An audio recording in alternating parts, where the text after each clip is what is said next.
এই দেখো আজকে আমি কোথায় এসেছি। চাটার রঙটা শুধু দেখেছো? আমি এমনিতে চা খাই না, কিন্তু আমি যদি মেয়েকে নিয়ে নাচের প্র্যাকটিস করতে যাই আমি এই দাদার দোকানে এক কাপ চা খাই, কেননা চাটা এত সুন্দর করে তোমাদের কি বলবো।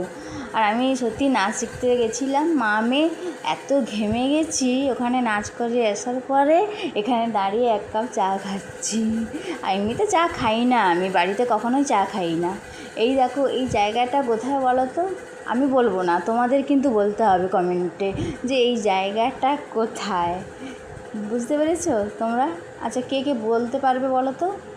আর এই যে দেখো আমি এখানে দাঁড়িয়ে আছি, আমার মেয়ে কি করছে দেখো তোমরা। আমার মেয়ে কিন্তু ওখানে বসে বসে কেক খাচ্ছে। এই দেখো ওই পাশে দাদু একটা আছে, ওই দাদুটার সঙ্গে গল্প করছিল আর কেক খাচ্ছে, কেননা ওকেও তো কিছু কিনে দিতে হবে। আমি চা খাবো, ও বসে থাকলে হয়? ঠিক আছে, টাটা।